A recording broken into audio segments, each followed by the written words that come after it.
All right. I think we have a lot of ground to cover, so why don't we go ahead and get started? And this webinar is being recorded, so if anyone's running late or misses the first part, we can definitely get them a copy of the recording. So welcome, welcome, welcome. Thank you so much for joining us.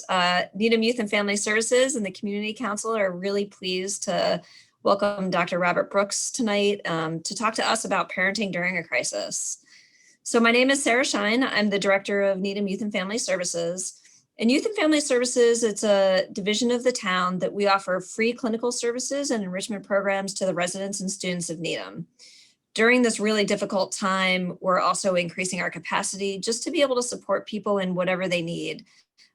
During this time of crisis, we know that people have a lot of different needs, and so we're willing to help with crisis calls or resources and anything the community needs. We're really trying to help.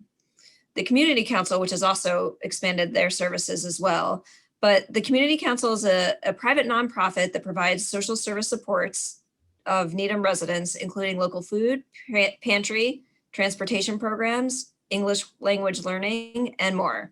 They're entirely supported with donations of the Needham community, businesses, and others, no tax dollars.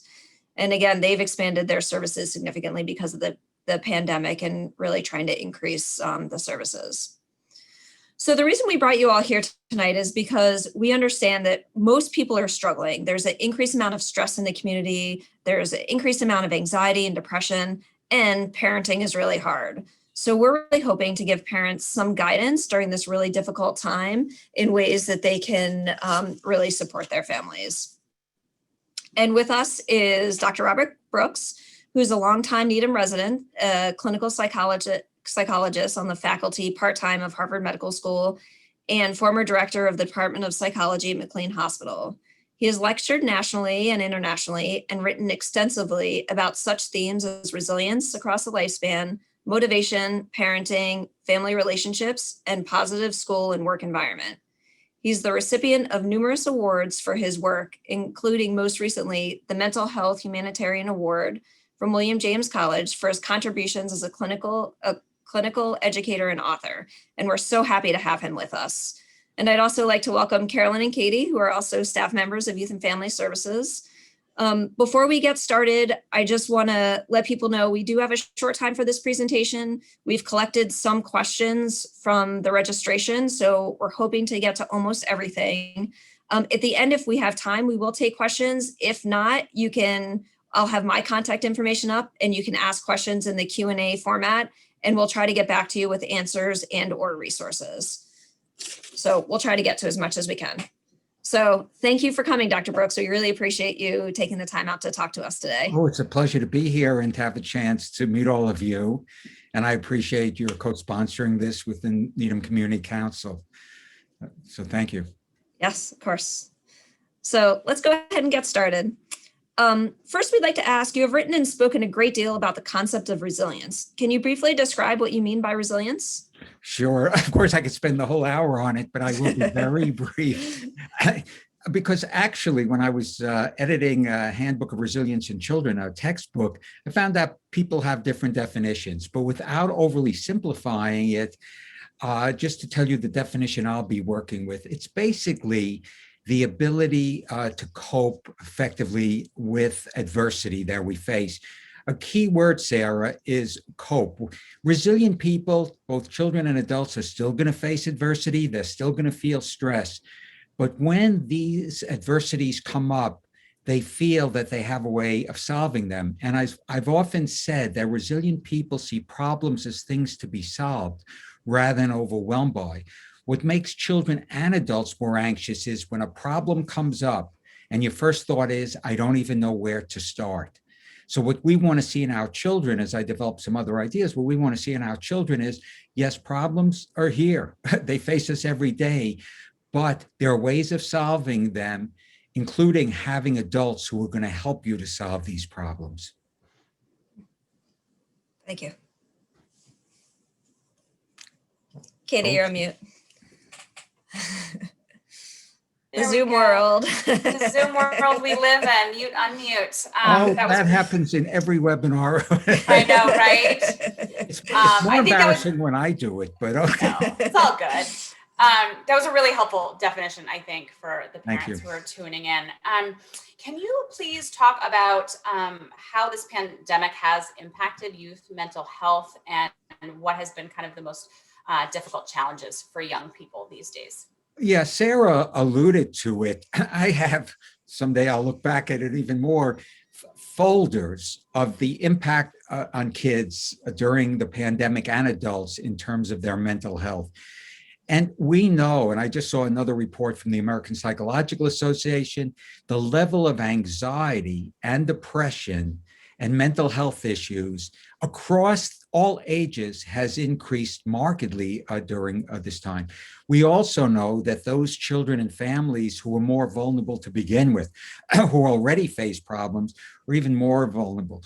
We know that some families who have lost, a loved one, families where they've lost a job, it has just increased even so much more.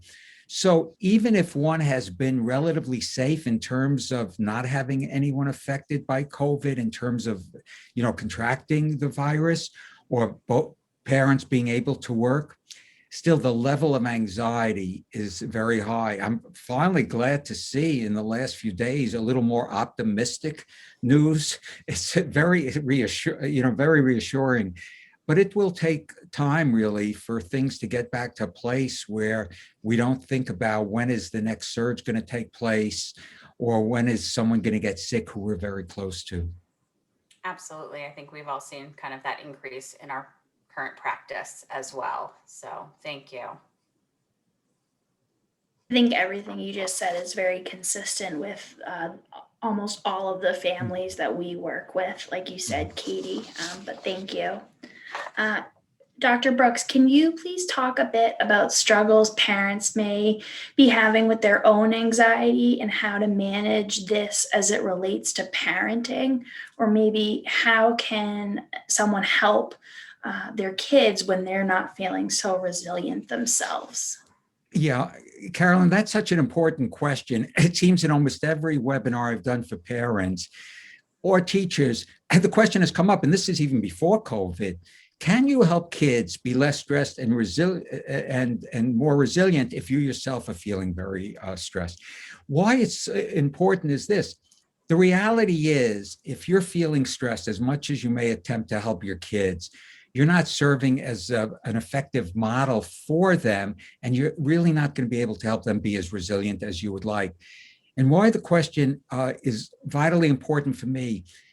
In research that was done, psychologists started to wonder what helps kids to be resilient. So what they did is they actually asked kids who had grown up under great adversity, who are now adults, and they said, we could have never predicted, based on how you were growing up, that you would be as hopeful and as optimistic as you are today. Some of these kids had grown up in war zones, they grew up in abusive homes, they constantly failed at school, and now we're doing relatively well. And the reason I'm emphasizing this, in every study that was ever done, bar none, when you ask these people, what helped you to be resilient? The first answer was, there was at least one adult along the way who truly believed in me and stood by me.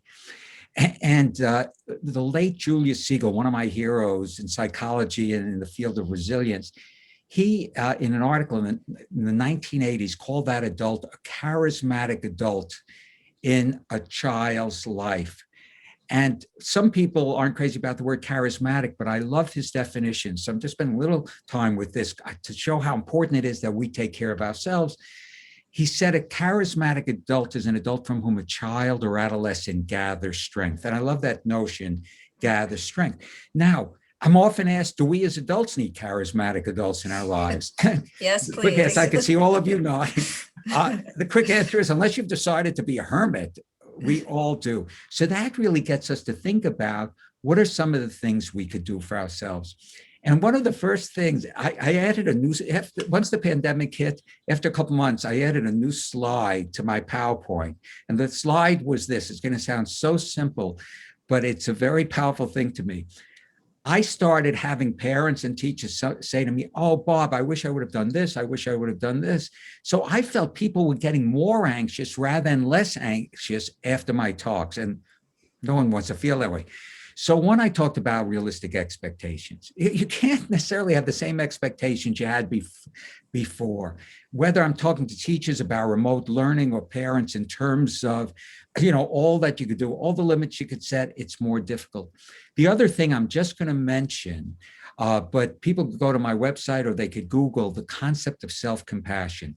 I wrote an article for my website 10 years ago, so it's been an interest of mine. Psychologist Kristen Neff has talked about what we do for ourselves, that you have to learn to be kind to yourselves. That could be a whole workshop in its own right, but people could just, what did we do before Google? Google, self-compassion. Now, if you have realistic expectations and you're self-compassionate, then I'll just mention a few brief things.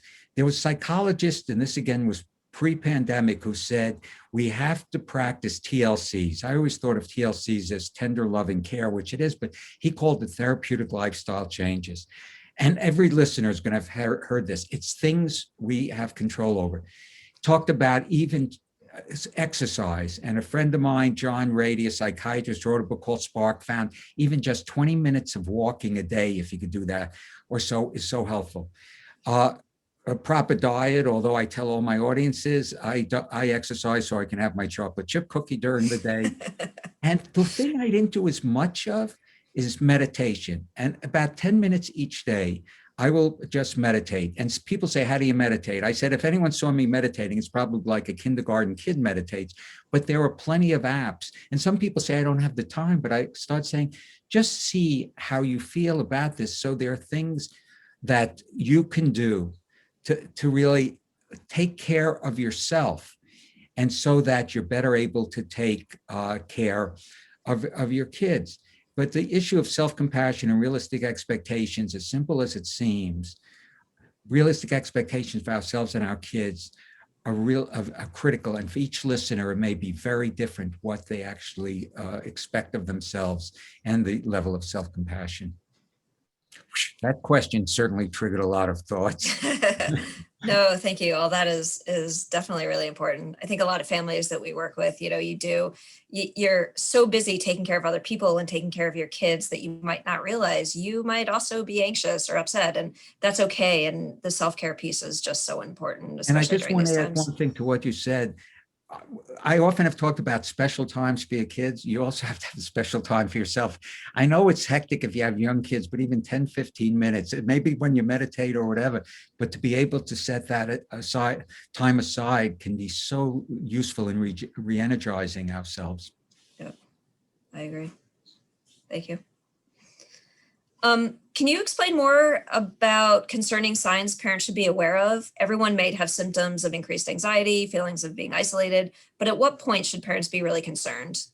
Yeah, I used to get this question. I'm using the term pre-pandemic because there were problems before COVID. I used to get the question in terms of, when do you know if you should bring your child to,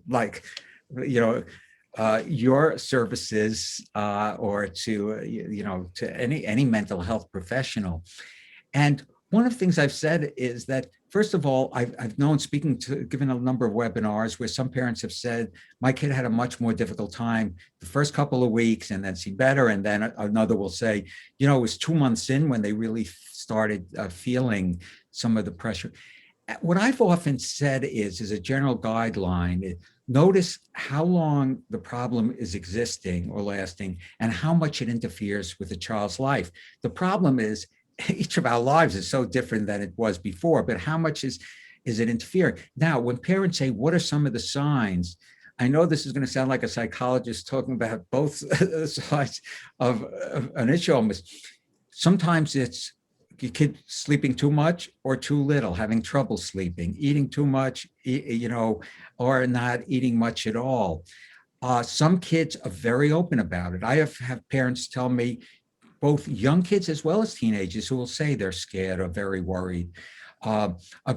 There's a group I work with where it involves families where parent has died, this was not because of COVID, but before, those kids are so much more vulnerable because their question is to the surviving parent, are you going to die also? So that's, a very special condition. Somatic ailments you'll see with a number of kids, stomach aches and headaches there. So it could be a wide range of different things. Irritability, especially among adolescents, is one of the signs also of depression.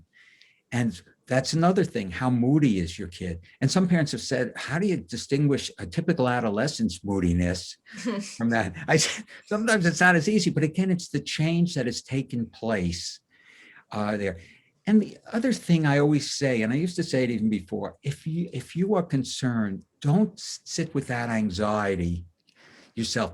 Call your organization. Call someone who you could just speak with.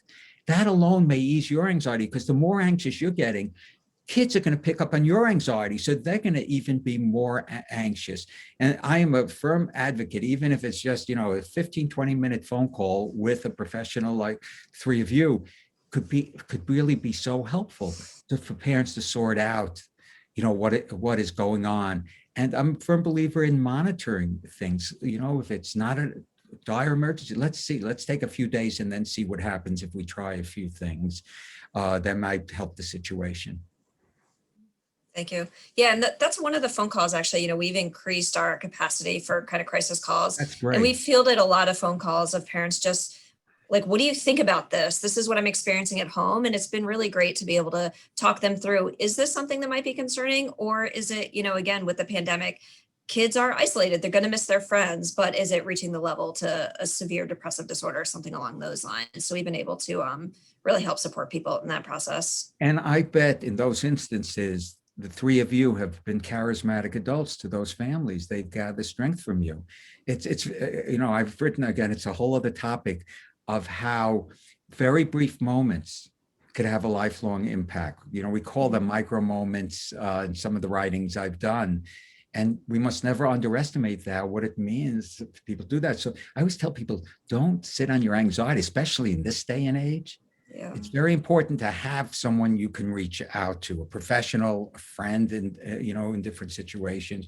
So I'm really glad people are reaching out. And I don't think it necessarily means that the anxiety level is so high. I just hope that people are reaching out because they realize this is a very unusual year. I think yesterday someone said was the first anniversary or something, or 2 days ago of when things started to shut down. Sometimes it feels like 20 years ago, and sometimes it feels like yesterday.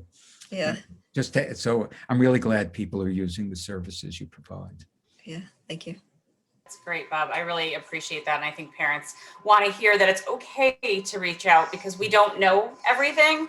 I always say parents know their kids best. So I think it's really important that you point out the change in behavior and just kind of monitor it, because I do think that that's something, to look out for. So that's really great.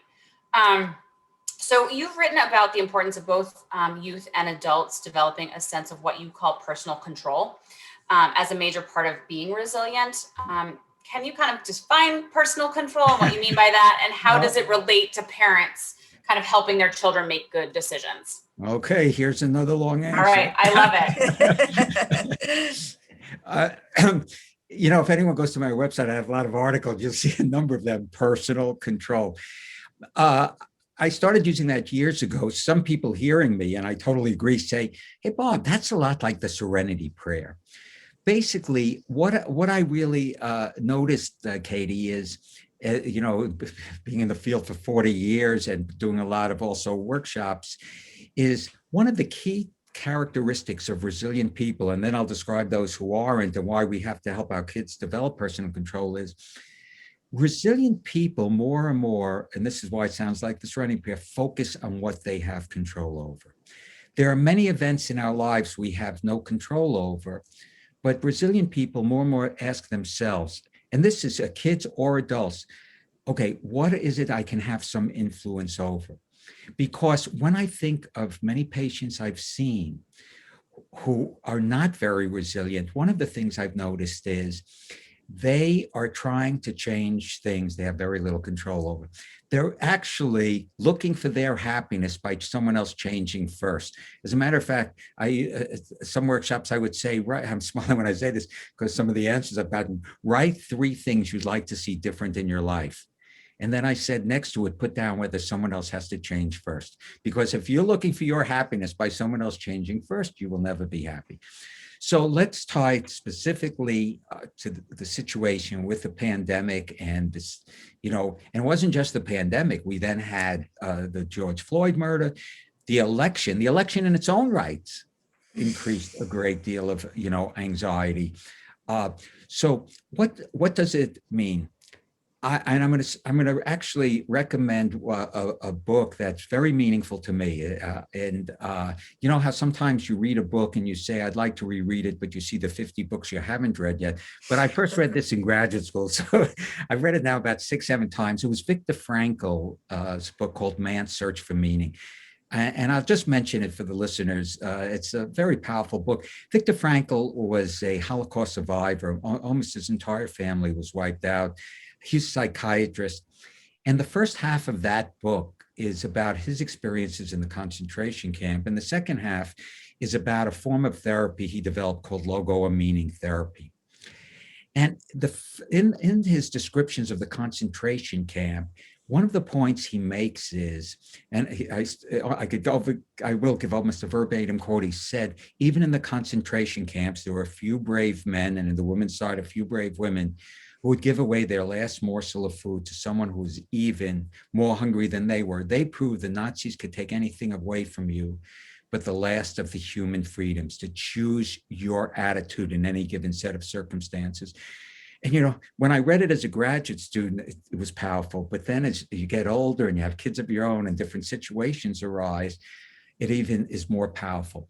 So basically what I started to say, when I was doing therapy, is help people to realize that, and I use the phrase, we are the authors of our own lives. That doesn't mean we have total control, but what would you like to see different in your life, and how would you start to change that?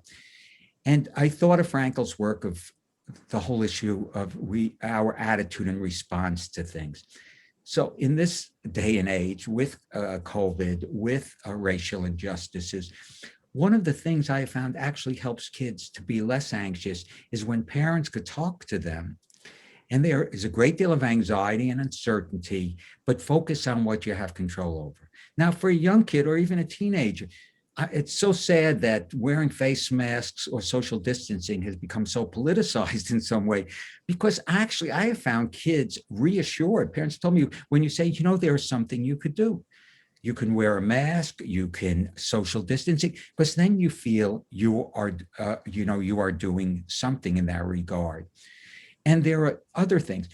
In terms of when George Floyd was murdered, my 2 actually Needham grandkids went to Roxbury, where I used to work many years, in terms of a protest march. Now they felt they are doing something. So I think our message has to be, we validate the difficulty. We should never minimize the difficulty. What we also want to say is, let's think about what we could do. See, this also, and then I'll stop because I really get going with this concept. This also turns to problem solving, because see, someone with personal control will say, okay, when difficult situations arise, what can I do to help solve them? And when will I have to turn to an adult if it's a child, asking this for help? And I find that once we can develop this notion that we have more control than we realize over attitude and response to things, it actually eases our anxiety. And I will just pause now, because for me, it's just a very key concept in the therapeutic work I do. So just to expand on that a little bit Sure. too, because I think you're absolutely right. So in terms of parents validating their children's anxiety, are there any other kind of pro tips for parents to help their kids make good decisions, just to kind of encourage some of those things that they can control, or is there anything more specific? Yeah, I think, well, there are a couple of things in terms of the word validate. First of all, your question touches on 2 points. So if I forget the second, you'll remember when I will. because the notion of validation came up, especially with young kids. We want to be loving parents. So sometimes what we may minimize too quickly, like, don't worry, everything will be okay. What I've suggested to parents is the following. If a kid is worried or whatever, there are a few steps, and it's not going to be the same with every child. But one, I think if a kid brings it up, and you're not going to say this every time, but that the word say, I'm really glad you could tell me. And if it feels right, I've also felt it's important for parents to normalize it by saying things like, a lot of people are worried. And you could even say yourself, but you don't want to leave it there, because then the kid might say, oh my God, everyone is worried. Then it gets to personal control when parents can say, but the good thing is there are a lot of people who are working to help make things better. And we could even figure out what. So when the vaccines, especially, were being developed, people are working on the vaccine. So you validate what the child is saying and you normalize it, and then you actually involve the child in terms of problem solving. The second part, I think, is in terms of, and I hope I'm getting this. You are. You're doing a fantastic job. Thank you. Okay, well, thank you. You just built me up. That was good. Okay.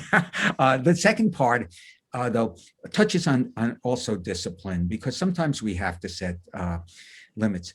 There also, I think it's very important to validate. I know we could all be very tired as parents, and after a while we'll say, I told you already, or you can't do this, you can't do this. But I think we really have to serve as models for our kids. So we could validate and say, I know you want to do this, or I know you want to go out here, I know you want to go to this place.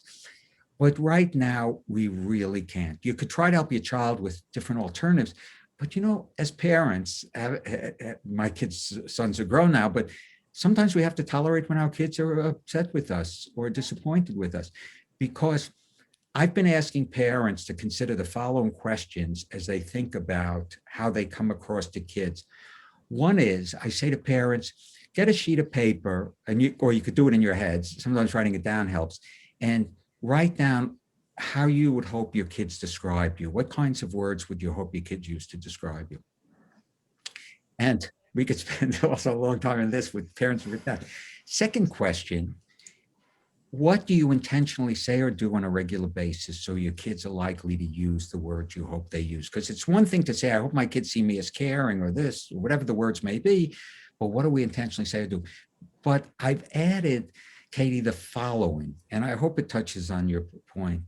Imagine if we were to interview your children 10 to 15 years from now, and we were to ask them what they remember about the pandemic of 2020, but especially what they remember about things you said and did. Would we want them to think about how they remember us as being very socially conscious in terms of wearing masks and in terms of social distancing? Because those may be some of the most important things. For me, they have to do with an ethical and moral life that we lead. And all of us are tired, and at times we're going to say and do things, and here's self-compassion, that may not fit into this. But those are the kinds of questions which I think it's important to ask. Whether our kid is 5 years old or 15 or 16, we've got to be true to ourselves, but we also have to help our children to develop some of the values we would like to see. Thank you. As a parent, that resonated with me, so I'm hoping it's resonating with everyone watching. Well, thank you. I think that makes a lot of sense and is a lot of really good food for thought for people moving forward. And with the self-compassion, maybe this will also relate to this question as well, but what advice do you have for parents about how to deal with their kids' resistance to their guidance, especially in terms of social distancing? And I think I'm picking up on the themes of self-compassion here, but hopefully you can tell us a little more about that. Well, yeah, it dovetails lovely. A nice segue from, very much Katie's question. I'm smiling because I spent a year researching and writing a book about, it was called Raising a Self-Disciplined Child. The reason I mentioned that, it wasn't called How to Discipline. Because it gets to the issue of discipline for me. that I think one of the major roles of parents is to discipline, to set limits. But what I've always said is this, and especially after researching the book, is that discipline stems from the word disciple. It is a teaching process. And discipline should never be used in terms of humiliating or intimidating. But as parents, we have to set limits. And as our kids get older, more and more they're going to be more responsible, so they could even be very much involved in some of the limits that are set. I think it's very difficult when we see our kids really struggling, our kids wanting to do more. We feel it, and that to really be self-disciplined. And the intruding thought I just had is, I think it's Dr. Shah, who's on ABC. He's, I think, Dean of Public Health at Brown University. I really like him. Yes, there's something very soothing when I listen to him. And he said the other day, we're so close to really, getting a handle on COVID that we just have to really, he didn't use the word self, that we have to practice self-discipline. And so we have to help our kids do the same. And when I mentioned before in answering Katie's question, sometimes we have to help kids in terms of being more responsible. And sometimes we have to say, even with teenagers where it's much more difficult, we have to say, we know you disagree and we know you would like to do this, but at the present time, these are some of the rules here. No kid will ever thank us for disciplining them. If any kid does, something is really like, thank you so much for disciplining me, whatever. But what I've learned over the years, and I'm sure you see it with a number of families, is no kid wants to grow up in a home where they feel more powerful than the parents. They really don't. They may get to that point where that happens. And so we have to set these guidelines. But I think we also have to explain to kids, we have to share our values with them. We have to welcome the disagreement. Another technique I've sometimes used is when we know our kids are going to disagree with us, to say to them, I mean, this is going to sound crazy to a lot of parents, I have something to say to you. If you disagree, would you please let me know? Now, many parents have said, they're going to disagree. Why would I even bring it up? I said, because if you bring it up, let me tell you something, they're not going to have quite as much of a knee-jerk reaction. And you could say, okay, then we'll have to discuss, this disagreement. So I know I covered several different points, but we have to walk away as parents feeling one within our family and one within society. I've written somewhat about this. What is our responsibility in a community also to make sure everyone is safe and healthy? It's not just within our family. There are a lot of people who are really hurting as well. And that's what I believe leads to a certain moral compass that we can have and help our kids develop. So I know I touched several different things, but your question for me touched on discipline and helping kids be more self-disciplined. I think you answered it great. Thank you. Thank you. Boy, you're a very reinforcing group. Thank you. No wonder I loved working with you. Oh, good. We're glad. Thank you. Dr. Brooks, how would you recommend parents weigh out the mental health crisis against the physical health dangers?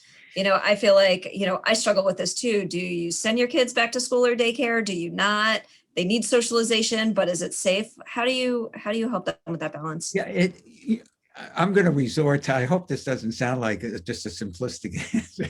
I'm going to resort to the experts, but I want to get to a few, answer in a different way. I know this became so politicized during the election. I'm going to follow the science and what the people say is going to be most healthy for our kids and teachers. And I know right now for teachers, and I understand that, they were moved up in terms of getting vaccinations, in terms of the groups they're at.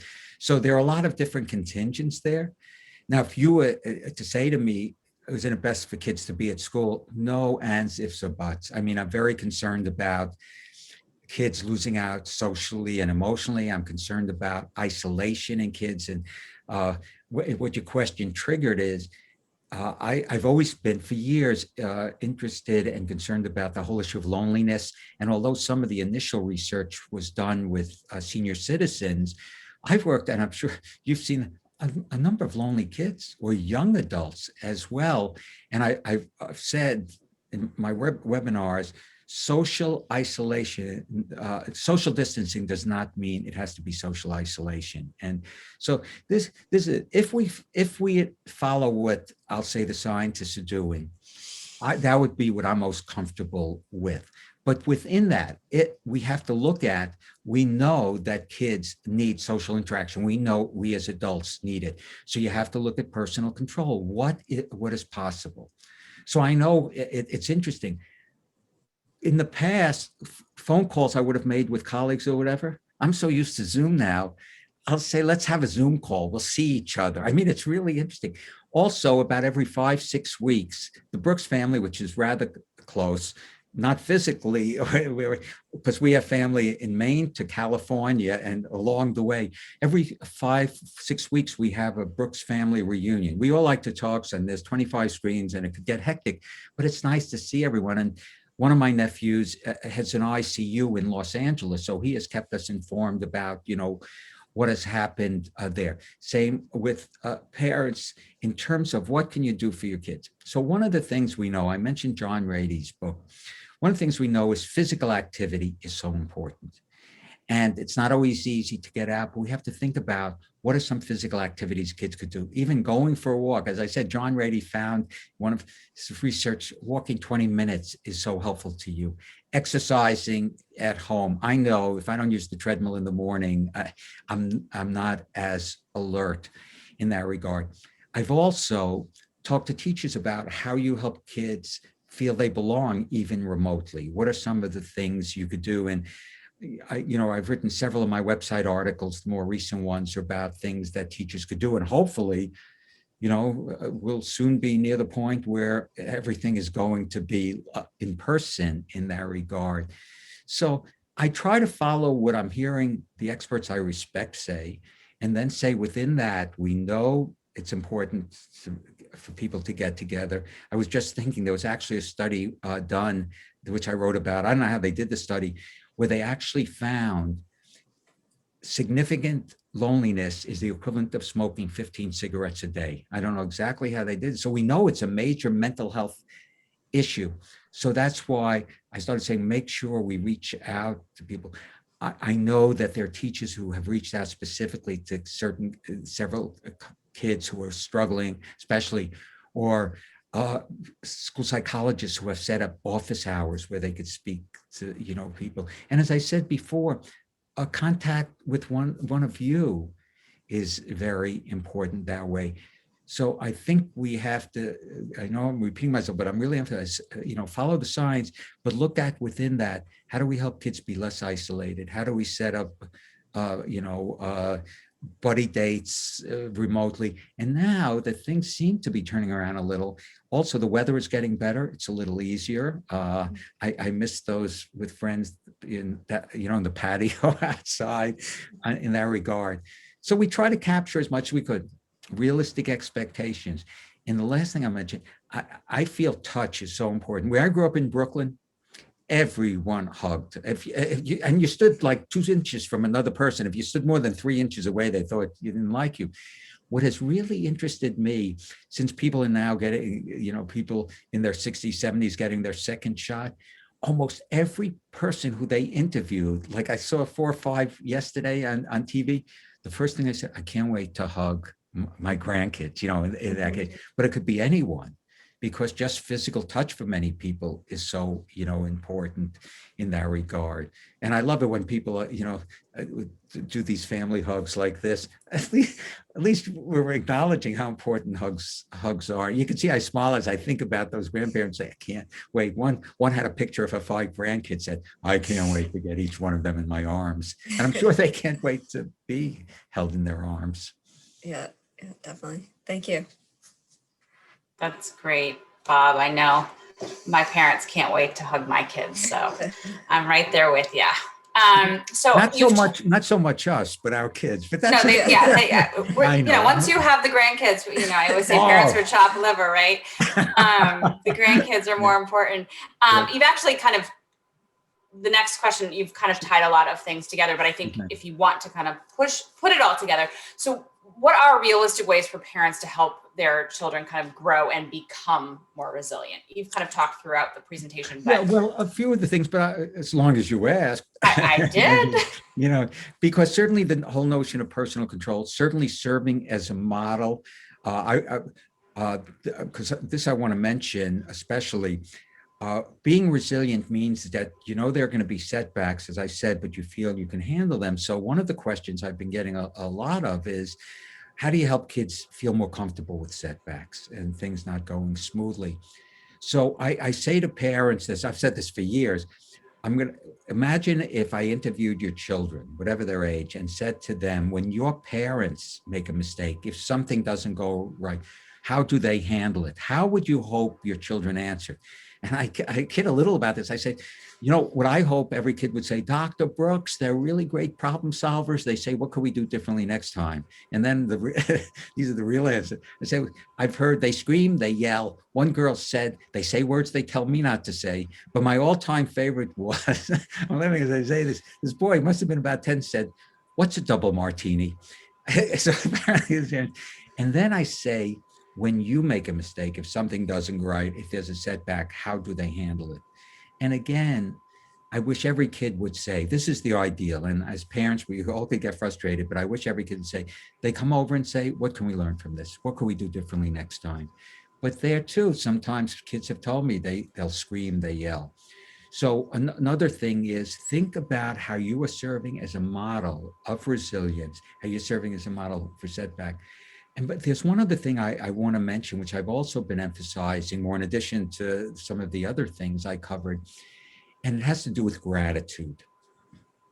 And the notion of gratitude, and I want to talk about two kinds for people listening to see how they might incorporate it, has really gotten much more of, I'll say, a press, if you will, because of the research coming out that shows the importance.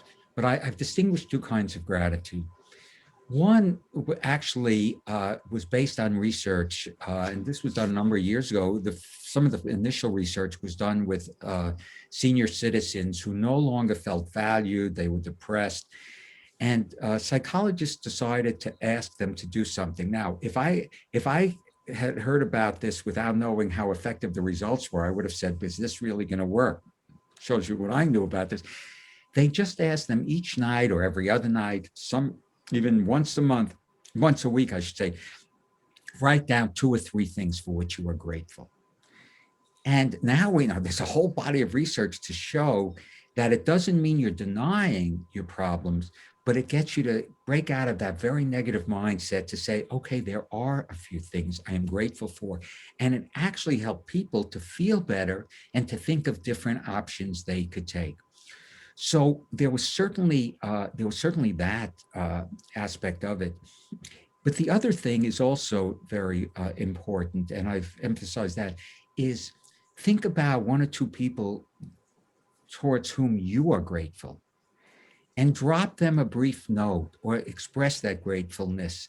It means so much, not only to the person getting whatever it is, a note or something, but also the person who is doing it.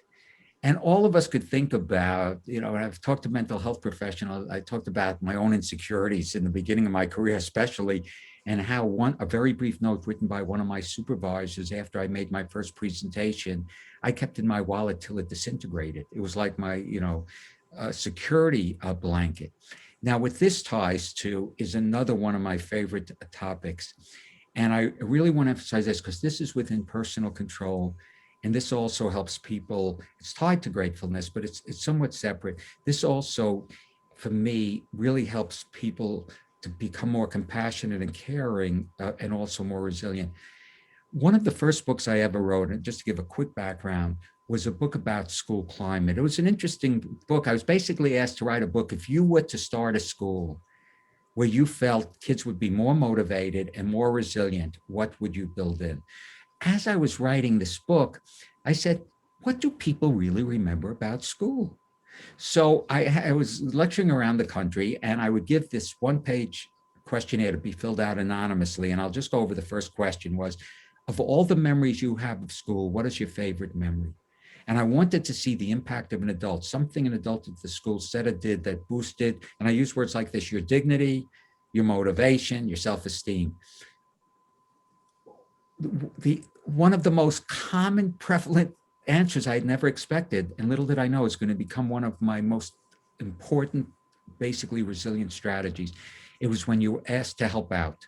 I got things like, I remember when my teacher asked me to pass out the milk and straws. I remember when a teacher asked me to tutor a younger child. And I remember saying to myself, that's one of the most positive memories of school.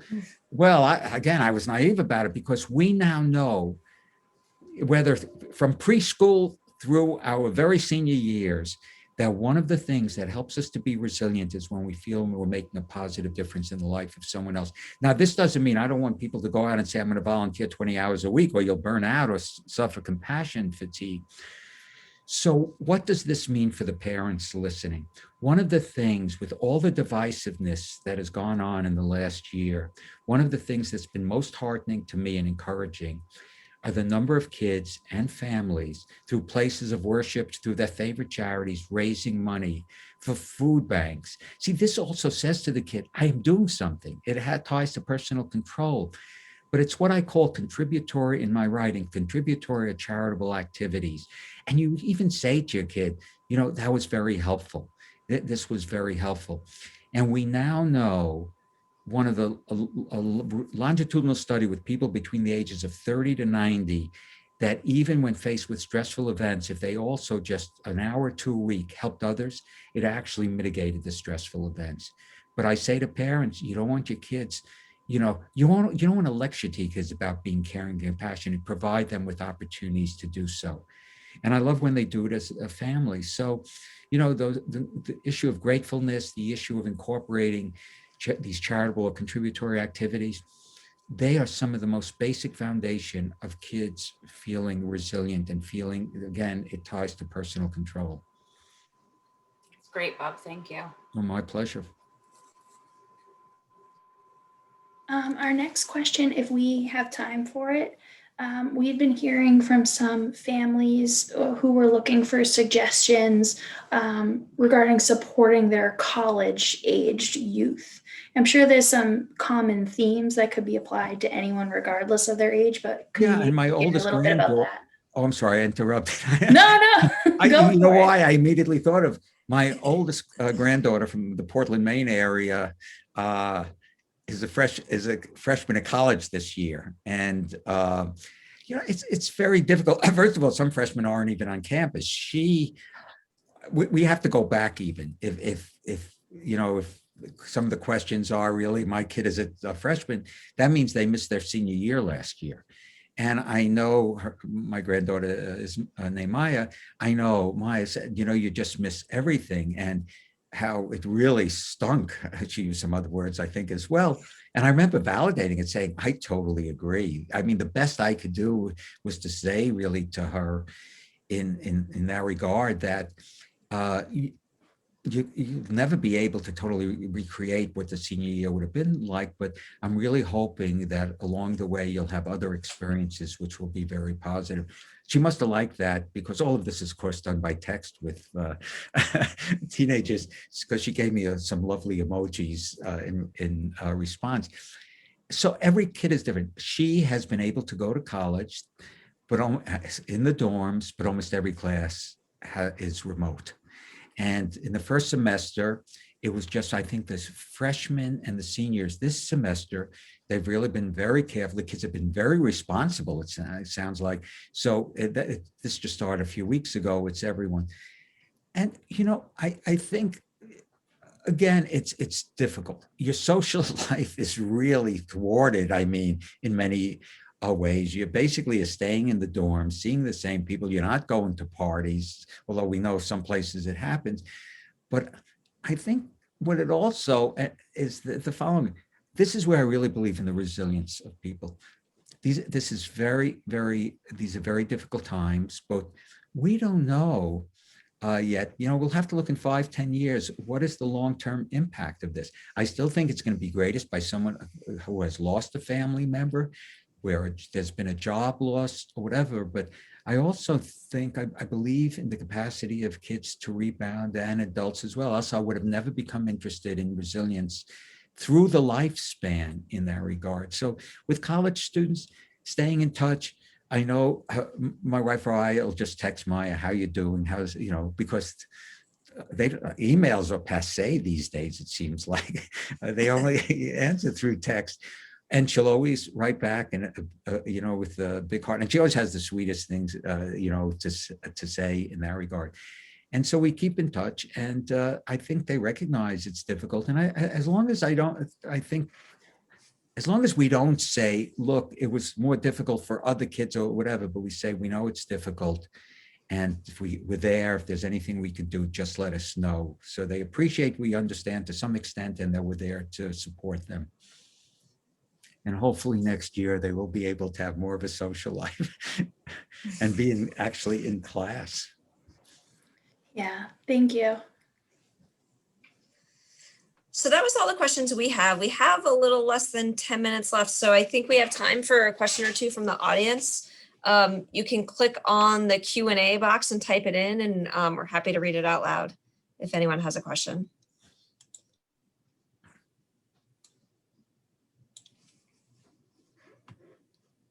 Of course, some people will be like me. I don't think of the questions till the next day. Right. I always think of the greatest questions right after the call ended. That was brilliant. Right. The important thing is for me to think of the greatest answers after the question. And while we're waiting, Dr. Brooks, were there any other thoughts on any of the topics that we talked about that you wanted to add? Wow, you gave me an opportunity certainly to discuss a lot. By the way, I'll just mention almost everything I discussed. There are briefer articles on my website, especially since March. All of these notions I've tied to the pandemic. There was just one thing, and this may seem often left field or right field, I don't know, but it has to do with, I wrote an article. There was Admiral, and you'll see why I bring this up, James Stockdale, who was a POW in Vietnam for more than 7 years. And his name became associated, it was called the Stockdale Paradox, which is really very important, I think, for families and leaders. And I wrote an article about this. What he found and what they found is that when there's a very difficult situation, that you're not sure when it was going to really end, the people, the POWs who did worst were unrealistically optimistic. They would say, I'll be home for Thanksgiving, I'll be home for Christmas or whatever. And when it dragged on, they actually became more and more depressed. And what Stockdale brought up, and I hope you see that everyone sees the relevance for this, is he said, we have to be realistic, even when it's a very difficult situation, and not just think magically things are going to get better. But he said one of the most important things is, and he was there for 7 years, one of the most important things is never though lose hope that at some point the problem was going to be solved. So he said it's a real balancing act. The optimists, I'll say the unrealistic optimists, they kept thinking it's just another 2, 3, 4 weeks and it's going to be over. Stockdale knew it was probably going to last much longer, but he said, I always imagined basically when it was going to be over. And it's important for all of us. And fortunately, there has been better news recently that there's still going to be months ahead of trials and tribulations, but it seems like at least we're starting to see some light, at the end of the tunnel. So I wanted to bring that up as people listen. There's still struggles ahead. But as long as we all can think about that, I don't know what the new normal will be, but we will be able to get together and we will be able probably to dine out, even go to something called a movie and something. So I just wanted to bring that up because I was very impressed. I wrote a whole article about that view and how we adopt the Stockdale paradox. Mm-hmm. No, I like that. I think that, right now there's also a little bit of an unrealistic expectation that as soon as people get the vaccine, everything's going to magically go back to normal. Yes. And we're trying to talk to people about exactly that. Like, how do you have hope, but being realistic about what it's going to look like for some time before we're really at that normal place. Oh, I agree. And to see all people gathering so much in certain places, and you just say, that's why Dr. Shaw, when he said, we're so close, and Yeah. let's just be a little more responsible, because he was much more optimistic, in that regard. So Yeah. when I reread, I read it years ago, the Stockdale Paradox, I said, it really has a place in today's world. Yeah. That really helps us to be more resilient, if you will. And I just want to thank you again. It's really been a pleasure to work with all of you in the Needham Community Council, and just to say the wonderful work you're doing in terms of providing the services you do provide. And it's great to get to know you, and I hope I'll get to meet you in person. Yes, maybe one I'm in Needham day. So. Yeah, thank you. Yeah, it doesn't look like we have any questions right now. So if anyone does think of anything down the road, please feel free to email me. Thank you again to the Community Council for sponsoring this event. Thank you, Dr. Brooks, for your wonderful presentation. Here's some websites and contact information for the three of us. As Dr. Brooks said, he has a ton of resources on his webpage, and we're happy to answer any questions anyone might have.